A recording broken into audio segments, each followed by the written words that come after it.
오늘 영상은 올해 하반기 그리고 향후 투자를 준비 중이신 분들에게 드리고 싶은 내용입니다. 우리가 앞으로 부동산 투자를 해나갈 텐데 이 과거의 시장을 어느 정도 알고 있어야 투자하기 쉽겠죠. 그래서 오늘은 올해 상반기에 부동산 시장이 어떻게 움직였는지 한번 같이 정리를 해보고 미래의 부동산 시장도 같이 예측을 해보는 그런 시간을 갖도록 하겠습니다. 최근에 이 시장에 들어오신 분들께서는 상승이 언제 시작됐는지도 모르겠고 막 갑자기 이렇게 부동산 붐이 이른 것처럼 알고 계신 분들이 많으실 겁니다. 그렇지만 그렇지 않거든요. 이미 올해 초부터 이 부동산 상승장의 시작은 준비가 되었습니다. 올해 상반기를 1, 2월, 3, 4월, 5, 6월 이렇게 나눠서 알아보겠습니다. 우선 2024년 1월, 2월입니다. 작년에 9개월 이상 꾸준히 반등하던 시장이 막바지에 한풀 꺾였던 시기가 있었습니다. 그래서 24년 초부터 하락장에 대한 얘기들도 언론 기사에서 많았는데 현장에서는 사실 강남, 반포에서부터 상승 거래가 조금씩 나타났습니다. 작년에도 꾸준히 가격이 오르다가 약간 멈춰 있었기 때문에 올해의 상승이 제대로 된 상승의 시작일까 하면서 의아해하는 사람들이 많았는데요. 그 이유가 이제 거래량이 충분하지 않았거든요. 작년 하반기부터 거래가 2,000건 이하로 확 줄기 시작하면서 이 시장이 좀 침체되어 있는 국면으로 접어들었습니다. 거래가 충분히 많아야 호가도 오르고 가격이 계속해서 올라가면서 상승장이 시작될 수 있는데 거래량이 부족했던 거죠. 그래서 올해의 상승을 사람들은 저 강남이니까 또 반포니까 오르는 거지 라고 생각하면서 이 양극화가 더 심해질 거라는 여론이 생겼던 것 같습니다. 물론 양극화도 맞습니다. 이 초고가 하이엔드 시장이 인기몰이를 하면서 예를 들어 포제스 한강도 이 84타입 분양가가 44억부터 시작하고 160억까지 물건들도 모두 완판되는 것을 보면서 이 초고가 시장에 정말 한계가 없는 것처럼 가격이 올라왔기 때문에 이 사람들이 양극화의 시작이다 라고 의미를 해석했던 거죠. 이런 상황에서 내 집 마련을 해야 하는 사람 혹은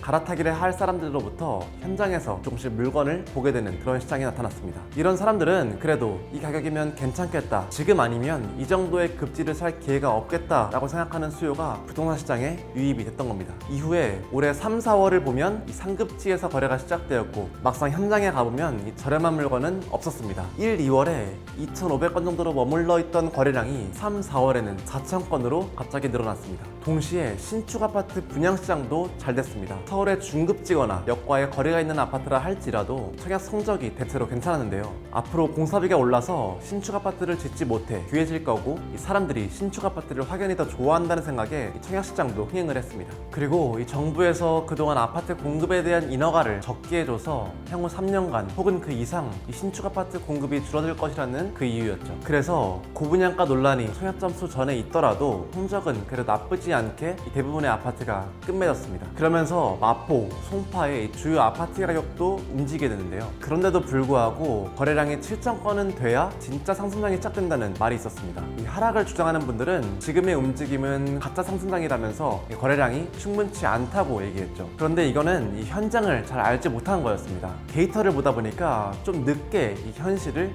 자각하게 된 거죠. 데이터는 확실히 현장보다 느리죠. 현장에서는 이 상급지 이외에도 실거주 만족도가 높은 아파트를 중심으로 상승 거래가 시작되고 있었습니다. 아까 말했듯이 내 집 마련 수요 그리고 갈아타기 수요가 들어오다 보니까 실거주 만족도가 높고 우량한 아파트를 중심으로 거래가 시작되었습니다. 그리고 2024년 5월, 6월이 되었습니다. 그런데 이 서울 전역으로 상승 거래가 퍼지지는 않았습니다. 거래도 되고 매물도 소진되지만 상승 거래가 일어나지 않은 곳들이 훨씬 더 많았는데요. 다시 말해서 언덕에 있거나 너무 구축이거나 또 주변 환경이 좋지 않거나 한 아파트들은 거래가 활발하긴 한데 이 상승의 움직임은 나타나지 않았습니다. 반면에 신축이거나 이 실거주 만족도가 높은 아파트를 중심으로 상승 거래가 지속해서 나타났죠. 이 부분에서 우리는 이 투자자보다는 실제 내 집 마련이 필요하거나 갈아타기를 하는 수요가 주로 들어왔다는 것을 알 수 있었습니다. 현재 투자자나 다주택자가 내 집을 양도하고 그렇게 투자하기가 좀 어려운 시장입니다. 그 이유는 대출이 막혀있고 세율도 만만치 않게 높기 때문인데요. 그래서 상승 거래가 나타난 아파트를 보면 이 송파구에서도 헬리오시티, 고덕에서도 그라시움, 마포에서도 마포레미안 프루지오 등 그 지역의 실거주 만족도와 앞으로 오랫동안 가져가도 무방할 그런 우량한 아파트 위주였다는 거죠. 반면에 같은 지역에 있더라도 너무 노후화됐거나 재건축 대상단지 등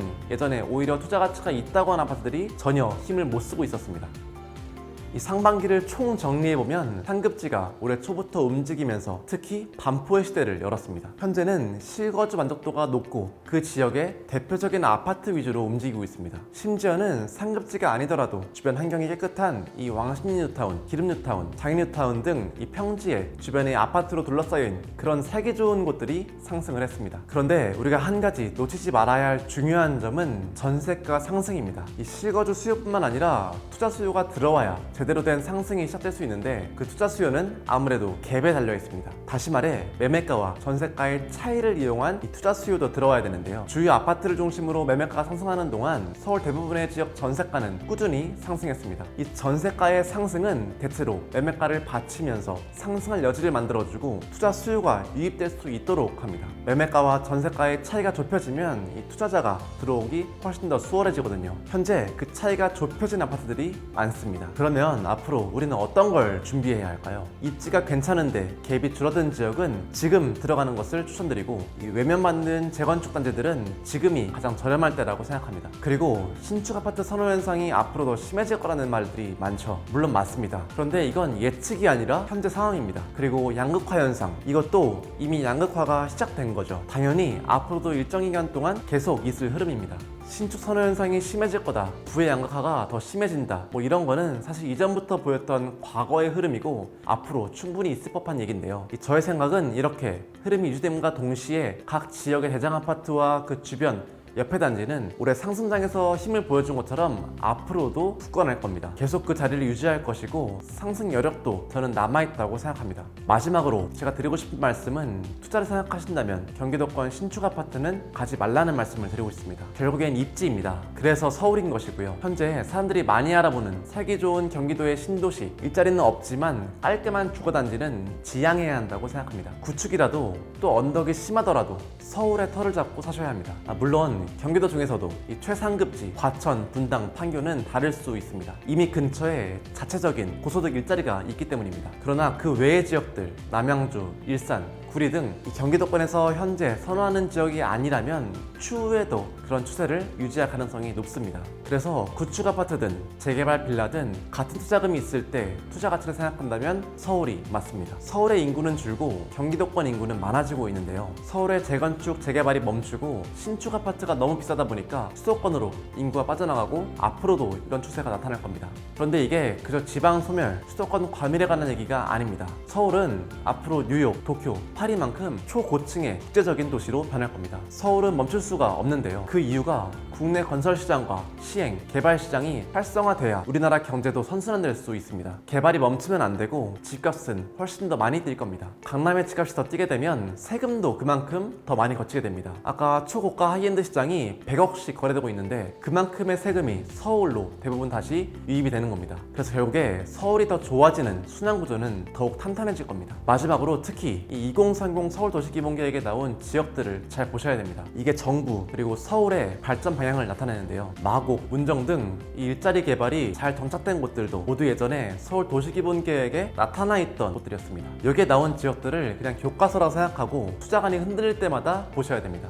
한강변이나 역세권 모두 중요하고 가질 수 있다면 갖는 게 맞지만 그보다 서울에 특히 더 중심부 쪽에 있는 게 정답이라고 생각합니다. 오늘 영상은 여기까지고요. 앞으로 서울의 움직임을 잘 보세요. 고가 아파트가 앞으로 서울에 어떤 영향을 주는지, 그리고 결국 재건축 재개발이 끝난 건지 다시 한번 봐야 됩니다. 언제 그랬냐는 듯 톱니바퀴처럼 건설 개발 시장이 굴러갈 겁니다. 신축을 선호하고 실거주 만족도가 높은 지역, 경기도권 신도시와 같은 곳들을 사람들이 볼 때 우리가 이럴 때일수록 같은 투자금이면 서울에 들어가야 기회가 있습니다.